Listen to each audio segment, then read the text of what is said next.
Bonjour et bienvenue pour ce nouveau numéro du C'est lundi que lisez-vous. Alors, cette fois, exceptionnellement, ou peut-être pas, je tourne cette vidéo dimanche et non lundi, parce que demain je n'aurai pas le temps de tourner la vidéo et je sais pas du tout comment ça va se passer les semaines futures, je sais pas du tout comment sera mon emploi du temps cette année, donc je vous tiendrai au courant, mais plutôt que de pas faire de vidéo du tout, je pense que je les ferai le dimanche en avance si j'ai le temps, si je peux. Voilà. Alors, lundi. Je vous disais que j'étais à la moitié du premier tome de Phoenix de Karina Rosenfeld et que ça me plaisait. Alors, mauvaise nouvelle, oh si, ça m'a plu quand même, mais la fin m'a déçue. Alors, pourquoi elle m'a déçue? Parce qu'au début, l'héroïne, Anaya, me plaisait beaucoup.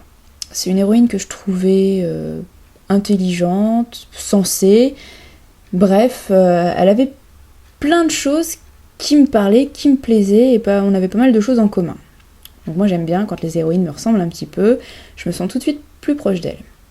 Sauf que dans la dernière partie de l'histoire, la demoiselle, je sais pas ce qui lui prend, elle se transforme en grosse nouille, ou en vraie gourdasse, je sais pas ce que vous préférez. Et alors pour la petite histoire, je vais pas spoiler, vous inquiétez pas, mais il y a deux garçons dans sa vie. Alors il y en a un qui est méchant et un qui est gentil. Donc le lecteur, c'est pas dit franchement, mais je pense que c'est assez évident. Le lecteur sait du départ qui sera méchant et qui sera gentil. Et sans vous mentir, Anaya, elle comprend rien. Elle fonce droit dans le mur. Elle va du côté du mec qu'il faut pas. Voilà. Donc moi ça m'agace, ça m'énerve, ces héroïnes qui comprennent rien à rien alors que c'est évident, alors qu'elles sont censées être des personnes un petit peu sensées. Je sais pas si c'est les hormones ou quoi, mais à 17 ans apparemment quand on est amoureuse, on a des œillères, on voit rien. Donc voilà. Et franchement ça m'a déçue parce que je m'attendais pas du tout à ce qu'elle réagisse comme ça. Voilà, je la pensais plus sensée et ça m'a déçue. Mais on a quand même énormément de questions qui restent en suspens dans ce premier tome. Et je l'ai quand même lu très très vite, parce que je trouve que c'est pas mal écrit, ça se lit très bien. Donc je lirai la suite. Et j'espère qu'Anaya remontera un petit peu dans mon estime dans le deuxième tome. Voilà.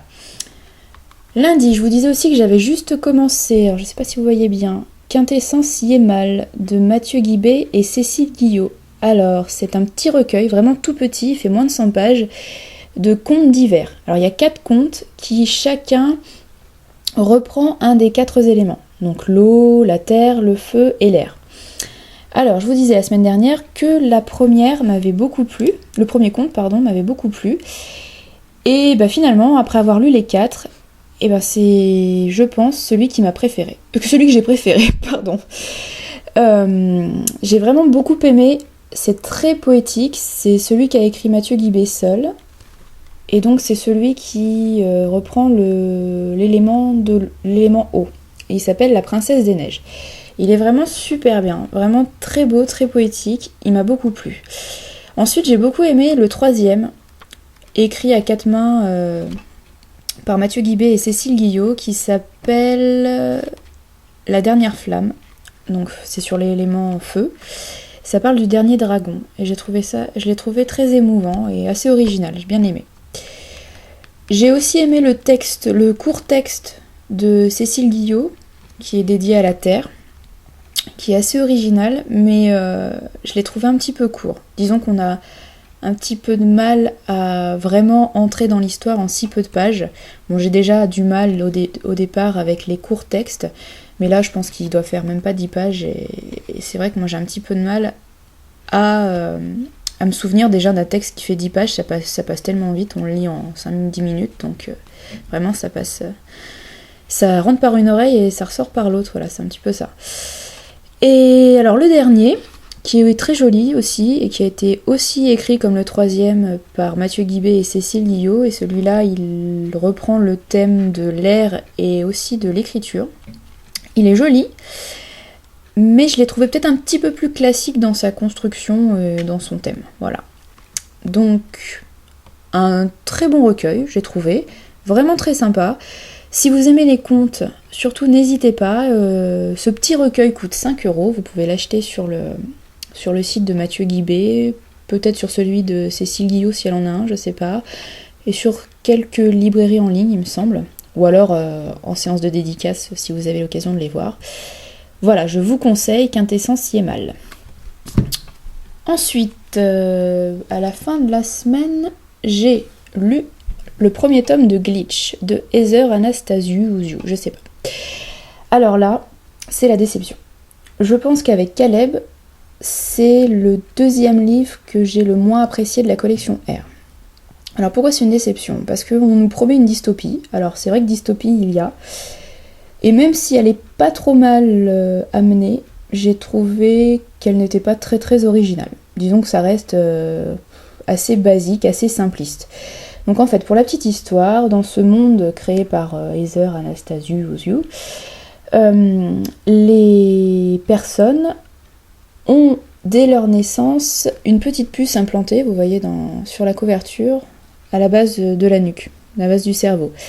Et en fait, cette puce les relie au gouvernement, aux liens, qui les transforme un petit peu en robots, puisque ça bride tous leurs sentiments, toutes leurs émotions.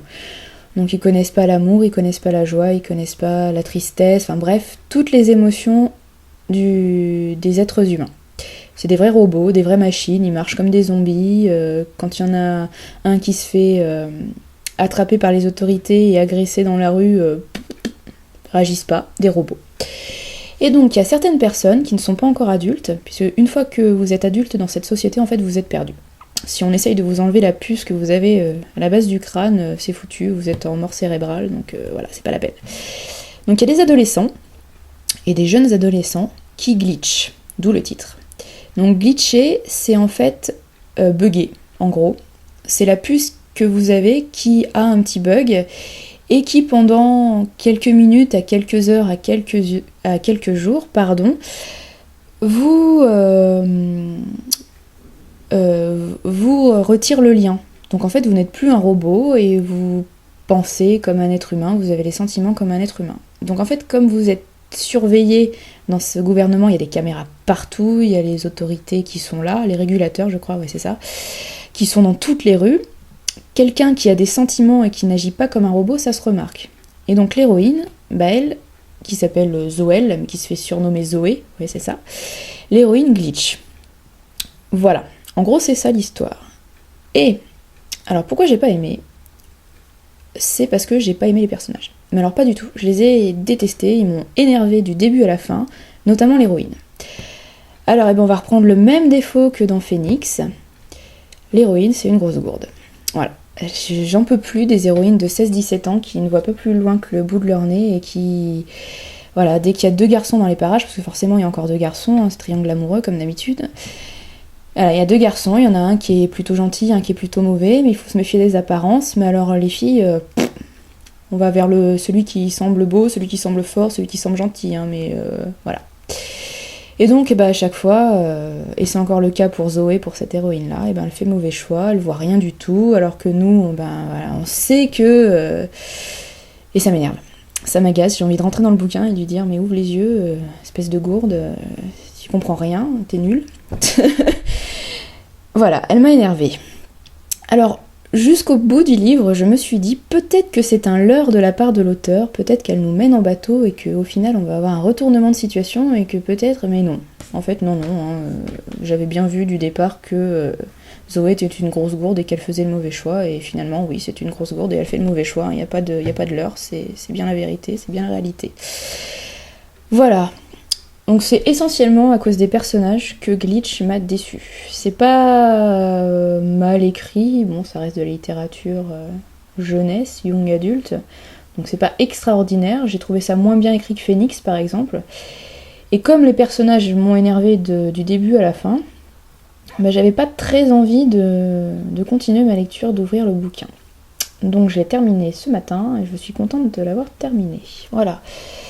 Je pense que Glitch peut plaire aux plus jeunes, mais moi cet aspect romance vraiment exacerbé et qui prend le pas sur tout le reste, ça m'énerve. Donc c'est pas pour moi. Quand je lis une dystopie, j'ai envie vraiment que ce soit la dystopie qui soit mise en avant, c'est-à-dire le côté science-fiction, anticipation, réflexion sur le gouvernement, sur les gens qui sont bridés, qui ont besoin de se battre, les rébellions, enfin bref, un peu de réflexion quoi. Mais les histoires d'amour complètement niaises où l'héroïne ne voit pas plus loin que le bout de son nez, ça m'énerve, c'est pas pour moi. Voilà.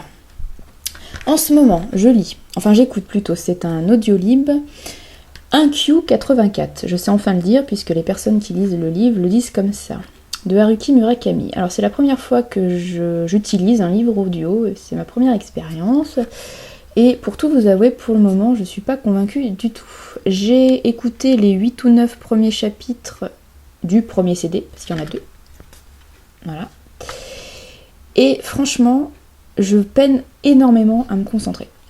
J'ai essayé de lire en faisant plusieurs choses. En faisant mon ménage, en faisant mon repassage. Donc pour le repassage, ça marche plutôt pas mal. Pour le ménage, faut pas faire trop de bruit, parce que sinon, on n'entend plus grand chose. Et j'ai également essayé d'écouter le livre en surfant sur internet. Alors là, c'est la mauvaise idée, puisque même si vous êtes sur Facebook à lire des bêtises, les bêtises prennent le pas sur l'histoire derrière, donc vous entendez des voix, mais vous ne comprenez rien, vous n'enregistrez rien. Donc vraiment, si vous écoutez un livre audio en surfant sur internet, non, c'est pas du tout la bonne solution. Malheureusement, je ne me déplace pas en ce moment, je prends pas le train, je prends pas l'avion, donc j'aurai pas l'occasion de l'écouter dans les transports. Et je peux pas écouter un livre audio en ne faisant rien d'autre. Il faut que j'occupe mes mains, sinon je mange, c'est mauvais pour la ligne. Et donc voilà, le seul moment où je peux écouter ce livre audio, c'est en faisant le ménage ou mon repassage, donc je fais pas ça toute la semaine quand même, donc à mon avis il va traîner un petit moment. En plus, je suis pas sûre que un livre de la littérature japonaise soit vraiment le meilleur moyen de découvrir le livre audio, parce qu'il faut bien avouer que la littérature japonaise, c'est quand même bien barré, c'est un peu spécial. J'avais lu Kafka sur le rivage de Murakami et ça m'avait pas plu du tout. Enfin, un petit peu, mais bon, en bof quoi. Et donc là, après 2 heures d'écoute, je sais pas trop où on va et voilà. Bon, je vais aller au bout, mais autant vous prévenir tout de suite, pour le moment, je suis pas convaincue, ni par le support, ni par l'histoire. Donc on verra ce que ça donnera.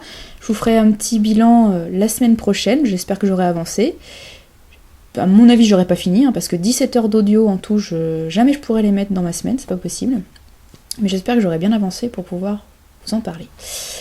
Ce matin, j'ai commencé un livre, support livre, j'en ai besoin, et j'ai pris La ferme des animaux de George Orwell. Alors pourquoi celui-là ? Parce que j'étais plantée devant ma bibliothèque, que j'avais pas envie de lire un truc jeunesse, j'avais pas forcément envie de lire un truc pur imaginaire, parce que j'arrête pas de lire de l'imaginaire en ce moment et je fais un petit peu une overdose, même si c'est vraiment le genre que je préfère.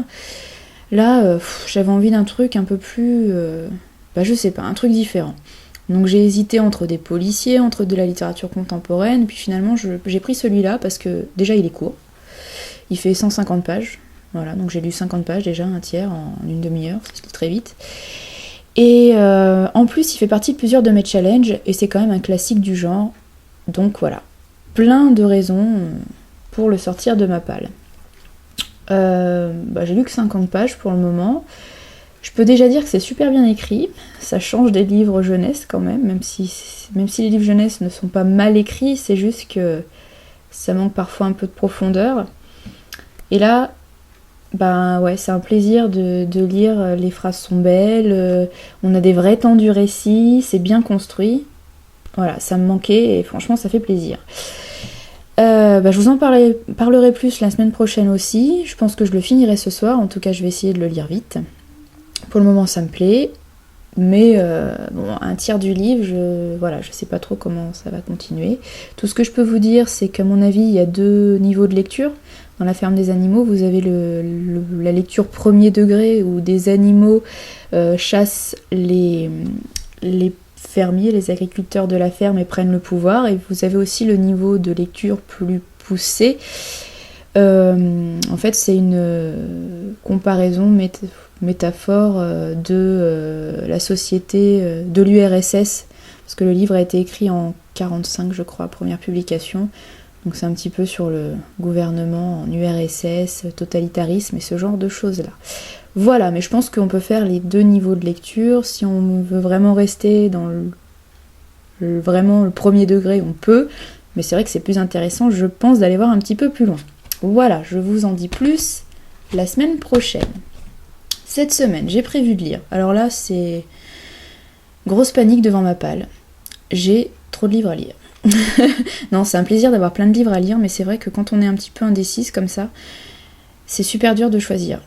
Et en fait, j'ai une lecture commune là le 15. Donc la lecture commune, c'est ça. C'est le premier tome des Sœurs de la Lune, voilà, de Yasmine Galenorn, donc Milady. Donc déjà, rien que la couverture, ça me fait super envie, c'est fou. Pourquoi je me suis inscrite à cette lecture commune ? C'est pour virer ce livre de ma palle, parce que j'en ai marre de le voir. Je le trouve très très moche en plus, donc... Le violet est joli, mais c'est tout.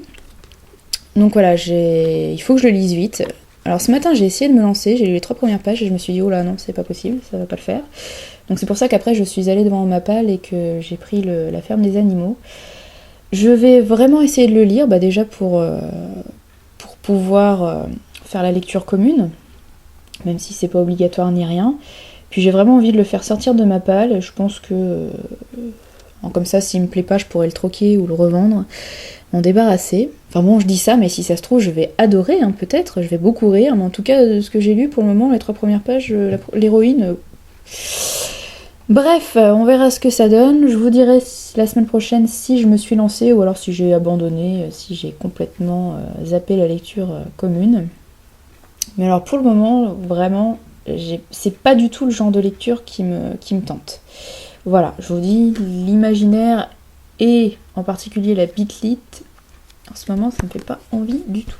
Donc voilà, on verra. Peut-être que demain, j'aurai une révélation et j'aurai très envie de le lire. Par contre, j'ai très envie de lire en anglais. Alors, j'ai regardé un petit peu ce que j'avais dans ma palle en VO, et j'en ai pas mal, mais j'ai pas mal de trucs autour de Jane Austen.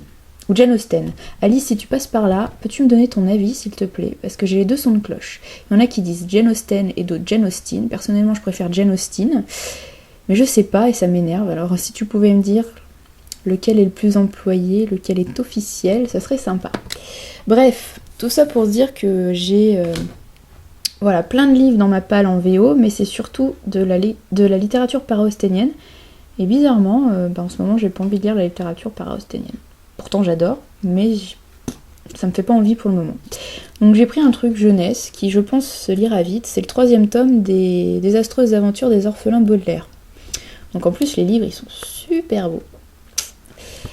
Et je pense que ça va se lire très très vite. Donc voilà, je pense, cette semaine, lire celui-là. En plus, je me suis inscrite hier ou avant-hier à un nouveau challenge sur la littérature en VO, la lecture en VO plutôt. Et donc, je me suis inscrite pour un palier, je sais plus lequel c'est, Elisabeth Bennet, voilà, j'ai pris celui-là parce que j'aime Elisabeth Bennet, quoi. Et je pense qu'il faut lire jusqu'à 5 livres en un an en VO. Donc bon, je pense que 5 livres en VO d'ici septembre 2013, c'est faisable. J'espère même passer au palier supérieur et lire jusqu'à 20 livres en VO dans l'année. Mais là, je crois qu'il ne faut pas rêver. Donc voilà pourquoi j'ai choisi ce livre-là, pourquoi j'ai envie de le lire. Voilà, je vous souhaite une bonne semaine. Je vous dis peut-être à dimanche prochain, peut-être à lundi, je ne sais pas du tout, je vous tiendrai au courant. En tout cas, je vous souhaite de bonnes lectures et une bonne semaine dans tout ce que vous faites. À dimanche ou lundi prochain.